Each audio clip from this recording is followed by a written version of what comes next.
अल्पसंख्याकांना घाबरवून काँग्रेसनं vote bank तयार केली। केंद्रीय मंत्री अमित शहांचा लोकसभेत आरोप। वक्फ सुधारणा विधेयकावरून भ्रम पसरवण्याचं काम सुरू, शहांची टीका। यूपीए सरकारनं दिल्लीतील संपत्ती वक्फ बोर्डाला विकली, अमित शहांचा आरोप। वक्फ मधला भ्रष्टाचार थांबवण्यासाठी सुधारणा विधेयक, अमित शहांचं लोकसभेतील भाषणात वक्तव्य। वक्फ सुधारणा विधेयकातील चुकीच्या गोष्टींचे समर्थन नाही, खासदार अरविंद सावंत यांची प्रतिक्रिया। वक्फ सुधारणा विधेयकामागे धार्मिक हेतू आहे का, अरविंद सावंतांचा सवाल। केंद्र सरकारचा वक्फच्या देशभरातील 9 लाख एकर जागेवर डोळा। अकोल्याचे काँग्रेस आमदार साजिद खान पठाण यांचा केंद्र सरकारवर आरोप। वक्फच्या जमिनी उद्योगपतींच्या घशात घालण्याचा सरकारचा डाव असल्याचाही पठाण यांचा आरोप। जातीजातीमध्ये तेढ निर्माण करण्यासाठी वक्फ बोर्डाचं विधेयक आणलं, नसीम खान यांचा आरोप। महाराष्ट्रात 1 लाख एकरपेक्षा अधिक जमीन ही वक्फ बोर्डाची असल्याचाही नसीम खान यांचा दावा। गरीब मुस्लिम बांधवांसाठी वक्फ सुधारणा विधेयक आणलं, खासदार श्रीकांत शिंदे यांची प्रतिक्रिया। सरकार वक्फच्या जमिनी घेणार असा भ्रम पसरवणं सुरू, श्रीकांत शिंदेंचा विरोधकांवर आरोप। सशक्तीकरण की ताबा मिळवण्याचा डाव, वक्फ विधेयकावरून खासदार निलेश लंकेंचा सवाल। सरकारी अधिकाऱ्यांची नियुक्ती म्हणजे सरकारचा हस्तक्षेप वाढणार, लंकेंची प्रतिक्रिया। महापुरुषांची बदनामी करणारा प्रशांत कोरटकर आज जामिनासाठी अर्ज करण्याची शक्यता। कागदपत्रांची पूर्तता न झाल्यानं काल अर्ज करण्यात आला नाही। उपमुख्यमंत्री एकनाथ शिंदेंची आज यवतमाळमध्ये जाहीर सभा। विधानसभा निवडणुकीनंतर जनतेचे आभार मानण्यासाठी सभेचं आयोजन। यावेळी शिंदे पदाधिकाऱ्यांना कोणता कानमंत्र देणार याकडे लक्ष। चुलत्याच्या कृपेनं बरं चाललंय, अजित पवारांच्या वक्तव्यानं राजकीय चर्चांना उधाण। अजित पवारांनी काकांना आशीर्वादापुरतंच मर्यादित ठेवलंय, मुख्यमंत्री देवेंद्र फडणवीसांचं वक्तव्य। मोठ्यांचा आशीर्वाद घेणं ही चांगली गोष्ट, काकांच्या आशीर्वादानं सर्व चांगलं चालू असल्याचं केलं होतं, अजित पवारांनी वक्तव्य। धनंजय देशमुखांनी घेतली अजित पवारांची भेट। तपासातल्या उणिवा मांडत आरोपींना इतरत्र हलवण्याच्या मागणीसह इतर मागण्यांचा मसुदा अजितदादांना दिल्याची धनंजय देशमुख यांची माहिती। बीडमध्ये अजित पवारांनी घेतली अधिकाऱ्यांची शाळा। विमानतळ, रेल्वे लाईन आणि घरकुलाची माहिती देण्याच्या जिल्हाधिकाऱ्यांना सूचना। अपुरी माहिती खपवून घेणार नाही, दादांचा अधिकाऱ्यांना दम। शिवसेनेचे माजी उपनेते विजय नहाटा पुन्हा शिवसेनेत। उपमुख्यमंत्री एकनाथ शिंदेंच्या उपस्थितीत पक्षप्रवेश। विधानसभेत उमेदवारी मिळाली नसल्यानं शिवसेनेला रामराम केला होता। बीडमध्ये शिवसेना ठाकरे गटाला धक्का। ठाकरे गटाचे बीड शहर अध्यक्ष निजाम शेख यांचा राष्ट्रवादीत प्रवेश। अजित पवारांच्या उपस्थितीत पार पडला पक्षप्रवेश। पालघरमधील मनसे कार्यकर्त्यांनी राष्ट्रीयकृत बँकांमध्ये जात केली। मराठी भाषेबाबत पाहणी, ग्राहकांशी मराठीतूनच संवाद साधावा असा इशारा दिला। बँकेत जाऊन मराठी भाषेबाबत विचारणा करण्याचा राज ठाकरेंचा मनसैनिकांना आदेश। रायगडच्या अलिबागमध्ये मनसे कार्यकर्त्यांनी सर्व बँकांमध्ये जात मराठीचा वापर होतो की नाही याची पाहणी केली। बँक व्यवस्थापकांना निवेदन देत मराठीची सक्ती करण्याची केली मागणी। बँक ऑफ महाराष्ट्राच्या अंबरनाथ शाखेत मनसे कार्यकर्त्यांचा गोंधळ। अमराठी शाखा व्यवस्थापकानं उलट उत्तर दिल्याचा आरोप करत मनसे आक्रमक। लोणावळ्यातील बँक ऑफ महाराष्ट्रामध्ये मनसैनिकांचा राडा। बँक मॅनेजर आणि कर्मचाऱ्यांनी हिंदी बोलण्याचा हट्ट धरल्यानं मनसैनिक मॅनेजरच्या अंगावर धावून गेले। त्यावेळी मनसैनिकांनी मध्ये पडलेल्या मराठी कर्मचाऱ्याच्या कानशिलात लगावली। ठाण्यात मनसेकडून जवाहर बाग स्मशानभूमीत पाहणी। लाकडांचा वापर न करता विद्युत दाहिनीचा वापर करण्यासाठी जनजागृती केली। पालिका आयुक्तांनाही निवेदन दिलं। मुख्यमंत्री 100 दिवसांच्या कामाचा आढावा घेण्यासाठी मूल्यमापन सुरू। प्रत्येक विभागाच्या कामाची 3 गटांमध्ये वर्गवारी। ग्रीन, येलो आणि रेड कलरची वर्गवारी। कामाची पद्धत सुधारली नाही तर चौकशी करून कारवाई केली जाणार। महाराष्ट्र वीज नियामक आयोगाच्या वीज दर कपातीला तात्पुरती स्थगिती। दर कपाती विरोधात महावितरणची नियामक आयोगाकडे याचिका। 1 एप्रिलपासून लागू होणार होती दर कपात।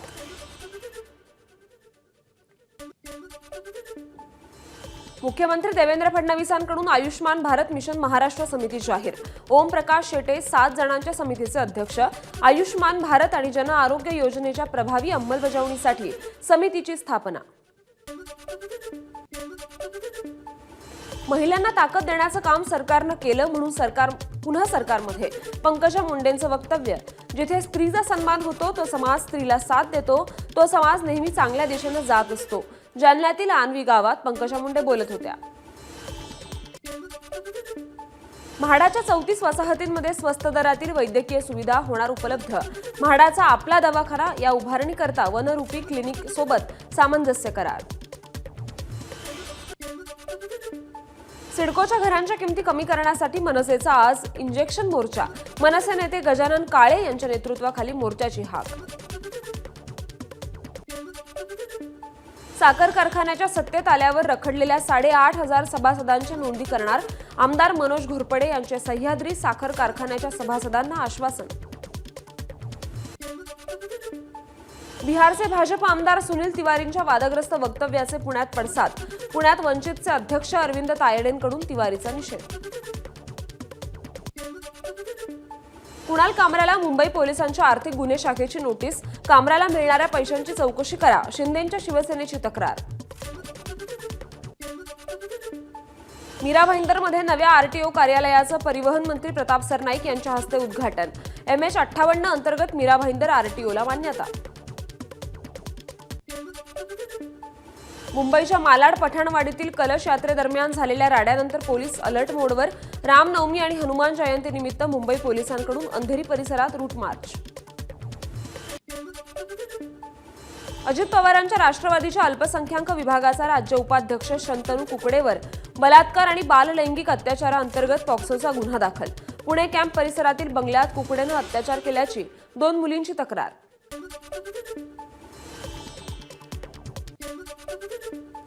कोल्हापूरमधील पट्टणकोडीतील शिवरायांच्या पुतळ्यावरून वाद झाला. प्रशासन विनापरवानगी उभारलेला पुतळा काढण्याच्या तयारीत. शिवभक्तांचा संताप. परवानगी मिळेपर्यंत पुतळा सुरक्षित स्थळी बंदिस्त ठेवा. शिंदेंच्या सूचना. मालाड पठाणवाडी राडा प्रकरणी शिवसेना नेते संजय निरुपम यांनी घेतली कुरारच्या वरिष्ठ पोलीस अधिकाऱ्यांची भेट. पोलिसांनी तत्परतेनं कारवाई केली नसल्याचा निरुपम यांचा आरोप. नागपुरात दीक्षाभूमी ते संविधान चौकापर्यंत शांती मार्चचं आयोजन. बोधगयेचा महाबोधी महाविहार बौद्धांच्या ताब्यात द्या. आंबेडकरी अनुयायांची मागणी. गोदावरी प्रदूषण आणि साधूग्रामवरील अतिक्रमणाच्या मुद्द्यावर हिंदू संघटना आक्रमक. प्रशासनानं तात्काळ गोदावरी स्वच्छतेसाठी उपाययोजना कराव्यात, अन्यथा तीव्र स्वरूपाचं आंदोलन छेडणार. हिंदू संघटनांचा इशारा. मुंबईतील भांडूप येथील LBS मार्गावर रस्त्यालगत मशीद आणि दुकानांचे अनधिकृत बांधकाम. यासाठी पोलीस आणि महानगरपालिकेचं संगनमत. भाजप नेते किरीट सोमय्या यांचा आरोप. बेकायदेशीर बांधकाम पाडण्याची मागणी. बीड आणि छत्रपती संभाजीनगरमध्ये जन्म प्रमाणपत्र घोटाळा. किरीट सोमय्यांचा आरोप. अपात्र आणि बांगलादेशी अर्जदारांकडून बनावट दस्तावेज सादर. या प्रकरणी आज सोमय्या बीड पोलीस ठाण्यात तक्रार दाखल करणार. रेडी रेकनर दरवाढी संदर्भात मंत्री चंद्रशेखर बावनकुळेंनी 16 एप्रिलला बोलावली आहे बैठक. रेडी रेकनरचे दर हे नियमानुसार वाढले नसल्याचा बावनकुळेंच्याही लक्षात आलं असून लवकरच निर्णय घेण्याचं आश्वासन. सामाजिक कार्यकर्त्या अंजली दमानिया आज जालना दौऱ्यावर. रामनगर सहकारी साखर कारखाना परिसरातील शेतकरी आणि कामगारांशी त्या संवाद साधतील. महसूल मंत्री चंद्रशेखर बावनकुळे आणि सामाजिक कार्यकर्त्या अंजली दमानिया यांची बैठक पार पडली. या बैठकीत शेतकऱ्यांच्या समस्यांवर सखोल चर्चा. बैठकीत महसूल विभागाच्या वरिष्ठ अधिकाऱ्यांचीही उपस्थिती होती. नाशिकमध्ये शेतकऱ्यांच्या प्रश्नांवर मनसेचा सरकारला आंदोलनाचा इशारा. सरकारनं कर्जमाफी देण्याचं आश्वासन न पाळल्यानं शुक्रवारी मनसे नाशिक जिल्ह्यातील प्रत्येक तालुक्यात लाक्षणिक उपोषण करणार. शिर्डीजवळील कोऱ्हाळे आणि निघोजमध्ये अतिक्रमण हटाव मोहिमेत बेघर झालेल्यांनी विराड मोर्चा काढला.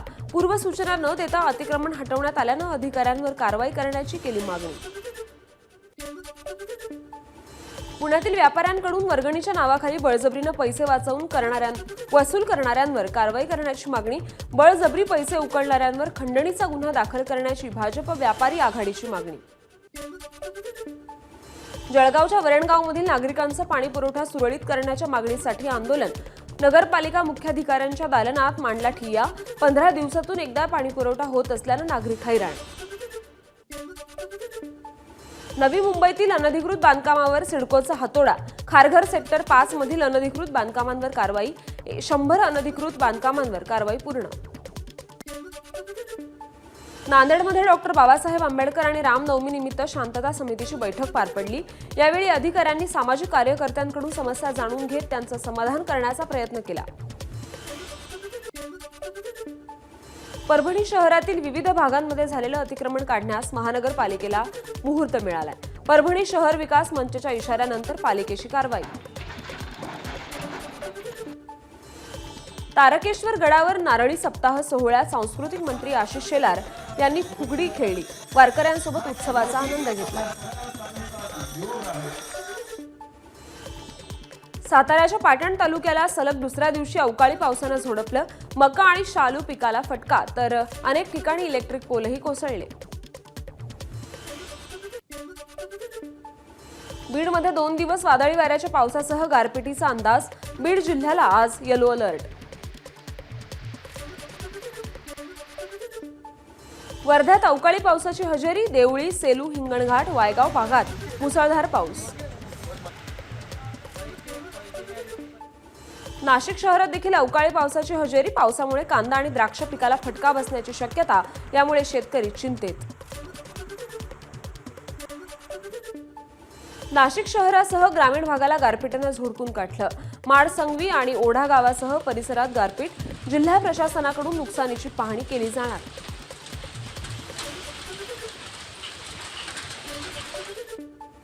नाशिकच्या बागलाण तालुक्यातील ताहराबाद परिसरात मुसळधार पावसाची हजेरी. कांदा, डाळिंब तसंच भाजीपाला पिकांचे नुकसान होण्याची दाट शक्यता. नाशिक जिल्ह्याला येलो अलर्ट. सटाणा तालुक्याला वादळी वाऱ्यासह अवकाळी पावसानं झोडपून काढलं. डाळिंबांसह अन्य शेती पिके भुईसपाट. नंदुरबारच्या गंगापूर परिसरात गारपिटीसह तुफान पाऊस. अचानक आलेल्या वादळी वाऱ्यामुळे शेती पिकाचं प्रचंड नुकसान. कांदा आणि मका पिकांचं सर्वाधिक नुकसान. अहिल्यानगर जिल्ह्यात जोरदार अवकाळी पावसाची हजेरी. संगमनेर आणि अकोले तालुक्याला मुसळधार पावसासह गारपिटीनं झोडपलं. पावसामुळे पिकांचं मोठ्या प्रमाणात नुकसान. नंदुरबारमध्ये हॉलमार्कशिवाय सोनं विक्री करणाऱ्या सराफा दुकानांवर BISच्या पथकाकडून छापे. 900 ग्राम सोनं जप्त. धुळ्यात सक्तवसुली संचालनालयाची कारवाई. 10,000 किलो गांजा नष्ट केला. 9 एकरात अनधिकृतरित्या लावण्यात आली होती गांजाची रोपं. खामखेडा, आंबे आणि रोहिणी गावातील प्रकरण.